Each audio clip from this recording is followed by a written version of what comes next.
I'm now delighted to be joined by Rick Wilson. Rick, if you're there, you are not a great Trump fan, even though you're a Republican. Biden... You noticed. Joe Biden referred to him as a clown, saying, does anybody know what this clown is doing? Did you understand what Donald Trump was trying to do with his incredibly, well, some would say abusive performance last night? Donald Trump was a desperate man last night. He recognizes he's slipping in the polls across the country. He recognizes that in key electoral college swing states, Joe Biden is now mounting not a 2 or 3 point lead, but a 5 or 6 or 10 point lead. He recognizes that his campaign has run out of money. His former campaign manager, Brad Parscale, and his son-in-law, Jared Kushner, were responsible for blowing $1 billion almost of campaign funds. We don't know where those monies went. And we have reached a point now where Donald Trump is out there throwing every possible thing he can at Joe Biden and interrupting 128 times. But is there method? I mean, Preston, there's really not. The idea that Donald Trump came in with a game plan presupposes that Donald Trump can hold a plan in his head. He is a guy who works on instinct. He has a kind of feral animal behavior. And last night, what you saw was someone who was like a trapped animal. He was throwing every possible piece of opposition research he's ever heard about out there on Joe Biden.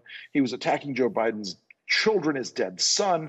The performance, what we've seen in the focus groups from overnight and almost all of the reputable polling from overnight, not the instantaneous like Drudge polls or Twitter polls, is that Donald Trump got his tail kicked, and he did it himself. It wasn't just that Joe Biden stayed calm and delivered a sharp but not overly aggressive performance, and he didn't need to be overly aggressive. He delivered the right notes. But that Donald Trump last night was on his back foot the entire time. He was very nervous. He was very sweaty.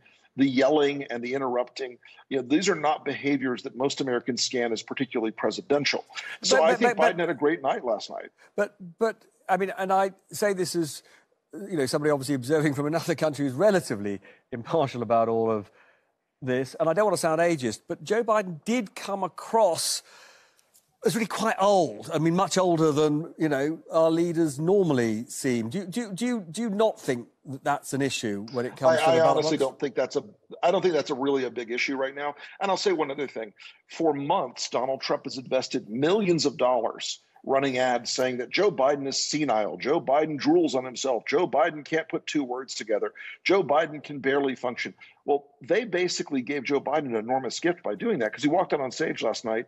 And look, while he didn't go out there and rave and rant and jump up and down like Donald Trump did, he stayed on message the entire night that Donald Trump was an unacceptable choice, that Donald Trump had cost 200,000 American lives from his mismanagement of COVID, that Donald Trump divided the country by race and by ethnicity in ways that were unprecedented and unacceptable.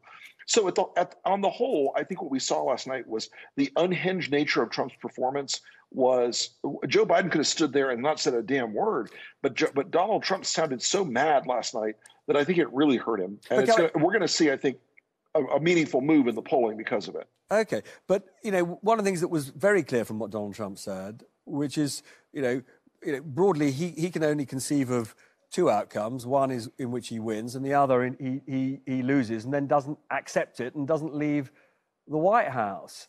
He's going to be very... I mean, how worried are you about the future, frankly, of American democracy if he simply refuses to move? Look, we have a simple set of rules here. We will vote, he will lose, and he will leave. We are going to work our hardest as Americans, as patriots, to ensure that the rules of this country are followed. And the winner of the Electoral College on January 20th will put their hand on that Bible and swear their oath to the country. Now, Donald Trump can resist this all he wants. But he's done this thing of appointing a Republican, or he's trying to appoint a Republican to the Supreme Court. This could go all the way to the Supreme Court. That must introduce an element of doubt and uncertainty on your mind. Look, we always recognize that Donald Trump is capable of every kind of perfidious action. He's capable of any low behavior, any criminality, any law breaking, any destruction of any norms. But one of the reasons the Lincoln Project exists is because we're not Democrats.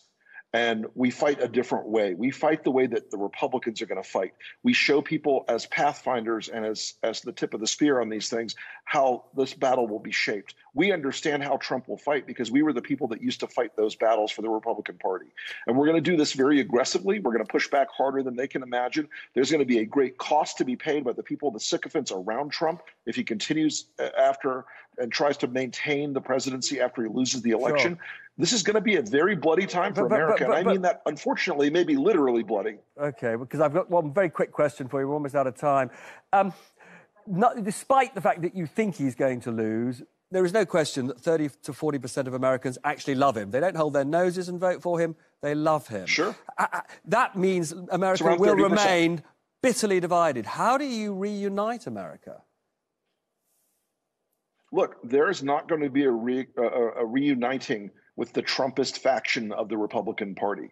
Those people are now members of a personality cult. They are into the authoritarian status sort of behavioral politics of a Donald Trump or a Donald Trump Jr. or people like that. We believe that America needs a center-right party, but the current Republican Party has been infected by Trumpism and is probably dead as a result. We don't know what the future holds in that regard, but the people that love Donald Trump, the fortunate thing is it doesn't scale. Trumpism doesn't grow. Every Republican who tries to run as a Trumpist unless they're in a very deep red district loses. You can't. The behavior of Donald Trump, if the guy walked into a restaurant, you'd sit at a different table. It doesn't work for anybody but him. Rick, it's lovely to talk to you. I hope we'll talk to you again before this is all over. Thank you so much for joining us. Anytime.